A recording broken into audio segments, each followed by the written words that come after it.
we've got a busy kitchen going. We were able to harvest a whole bunch of blueberries from a friend's house. We harvested garlic that has to be hung. We're also in the middle of bottling our mead. So we made some Tulsi raspberry mead.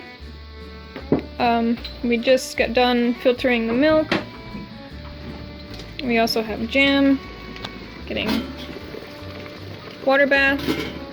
Michael's washing up some jars. Busy, messy kitchen. Yeah, busy, messy morning. But it's fun. Yeah. So this will sustain us through the winter months. It may seem hectic right now, but this is just what we have to do. We've got a table full of eggs. So much going on. I hope your homestead is having abundance.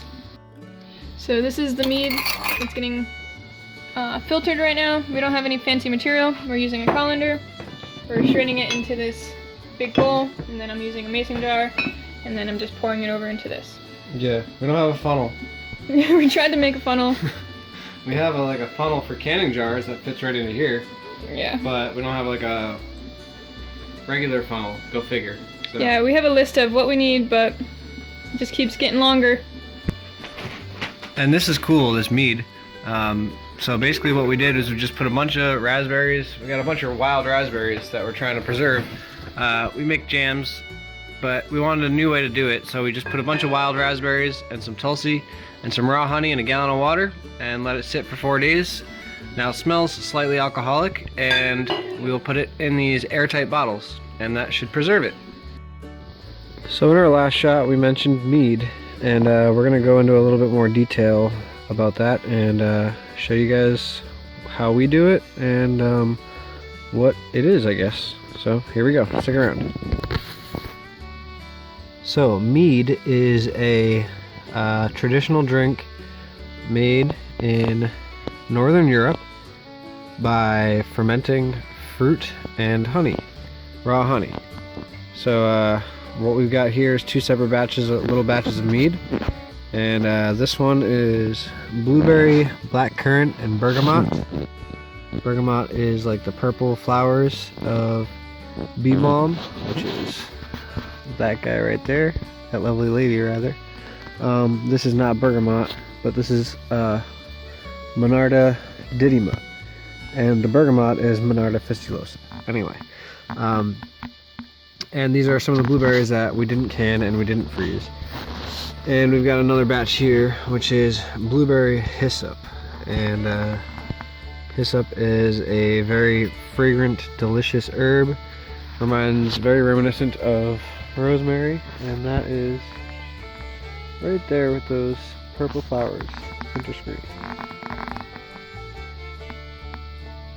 Bees love those flowers. So anyhow, so the mead is also a great way to store the harvests. These are both blueberries, which we didn't freeze, we didn't can. Canning is, we like canning sometimes, but you're boiling the, the plant, the fruit, whatever it is, at very high temperatures, and you are taking away some of that nutrition. So freezing is great, but we don't have unlimited freezer space, and we don't have unlimited power to power our freezer. So this is using raw honey. The raw honey, the sugar in the raw honey and the sugar in the fruits feed the wild bacteria that have already been on the fruits and the herbs. So we didn't wash anything before we put it in there, we just kind of plopped it in there. And we also put about a gallon of water. So there's probably about half a pound to a pound of honey in each of these, probably about half a pound actually. And these have been sitting since the 28th. It is now August 2nd. And we're going to let these sit for about 3 more weeks. Then we'll bottle them up in flip-top airtight lock bottles, like the Grolsch style bottles. We'll show you guys some of those anyway. And then we'll let those sit for a little while. We'll burp them, make sure that they don't explode. The fermentation causes gases to build up. So the digestion of the sugar creates gases, and those gases are what creates that fizziness, that effervescence that you find in things like kombucha or like a seltzer water. Think carbonated water or soda. That's basically like an imitation of the natural effervescence that happens with fermentation. So we'll show you guys. Oh, here comes Shakoi. She's been eavesdropping. 1 second. Hold it.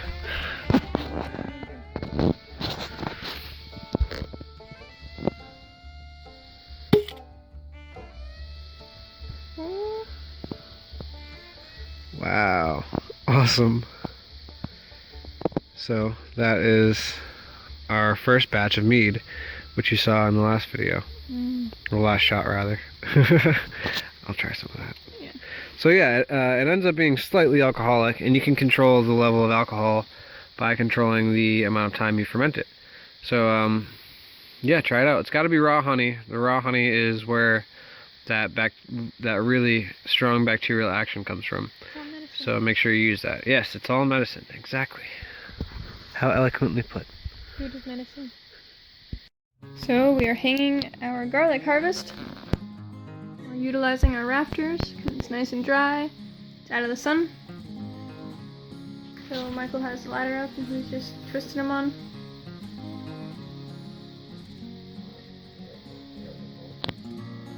So what we've got here is a super ghetto solar setup and a DC freezer. So we got a bigger charge controller, 60 amp charge controller, so we're able now to hook up both of our 325 watt cracked solar panels. Here, I'll show you what I mean by cracked. They're shattered. We got them for cheap, I think like 60 bucks a piece. No, 60 bucks for both. Oh, 60 bucks for two. So they're hooked up. These are 24 volt right now because I don't have enough wire to hook them up as 12 volt. So I'm gonna go to, you know, the big box Home Depot tomorrow probably because it's gonna rain, and get some more wire. This is a Sundancer DCR 225. Guess how much we scored it for? And it's a Shikoi's really excited if you can't tell. A bunch of blueberries.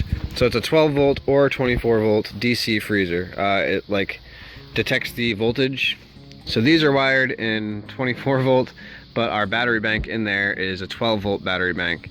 So these aren't working as efficient as they should be. I don't think there's any danger there, but they're just not as efficient. But it's more efficient than one panel, which is what we had before. It's already cold. Yeah, we hooked this up about 20 minutes ago. I'm so freaking excited! And a bunch of local cheese that was dumpstered. And Shakoi has a bunch of blueberries after we already canned like the majority of the ones that we had. Yeah, our friend let us pick a whole bunch of blueberries. Try not to keep this open for too long. I know, I'm trying to get it set. Get this. Just close this real quick. Okay. Alright, anyway. So yeah, we scored this for $260. Actually, a friend of ours, we found it on Craigslist, and it turned out a friend of ours was selling it. He wanted $300. He wanted $300, and they're $1,400 new, and he got it I think 5 years ago new. So it's still pretty young freezer. So it's gonna go on for quite a while. It'll be Till it probably dies. Till it probably dies. Yeah, exactly. Also, you probably saw this thing's like 150 pounds. It's wicked light. And look at, I'm gonna open it real quick again. Look at all the insulation. So there's thick walls, thick top. So there's like 11 centimeters of insulation on it. So it's super efficient. Barely uses any power right now. I got it cranked up to max just to cool it down, and in about an hour or so, I'm gonna turn it down to like medium or something. So yeah, we're super excited about this. This is like, I don't know how much power it's using because it's not detecting in watts because it's drawing right from the battery bank. But basically our battery bank was at like 12.0 this morning, and it's down to like 11.7. So it doesn't really take all that much power. And once it's cool, it'll stay cool. So it's taking a lot of power right now to cool stuff down. So we're super stoked about that. It's living right here for right now because this is where our battery bank is, right in this corner of the house. I'd like to eventually put it over here somewhere. See our cooler, that stays shady most of the day. This is the north side of the house. And especially in the next few years, I'd like to, hi Shikoi. Next few years, I'd like to put a deck, you know, a covered deck out here, so then it'll be even more shaded in the summer. So that's the goal, that's the end goal. But we're super stoked about a freezer, and game changer. Thought you guys might think it's pretty cool. You can show them all the stuff I can. Yeah. Okay. Well, we'll look at all the stuff that Shakoi canned right before we got this freezer.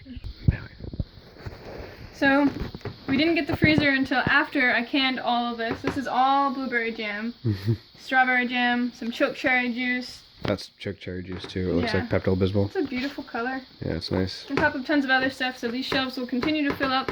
Now that we have a freezer, it's such a game changer because I don't have to lose a lot of the nutrients. I can get a lot of the nutrients stored and frozen instead of having to cook it out. Yeah. And another fun thing that we're doing right now, our dog's out taking a poop, but last night he got quilled. If you know, you know, and if you don't know, then that's when a porcupine sneaks up on your dog and your dog tries to eat the porcupine, because that's what dogs do, and gets a bunch of these in his face. These were just in his face. He's got a bunch more on his paws.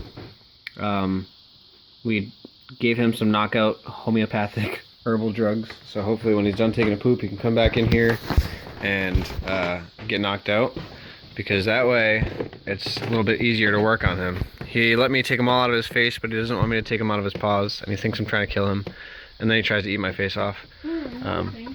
Coda!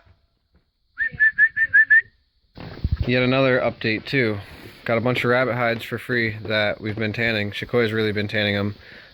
So these are tanned finished rabbit pelts that can be used as throws. I'm making a hat out of this one. Yeah, throws, mittens, hats. Check it out. We've got 40 more that we have to nice. tan.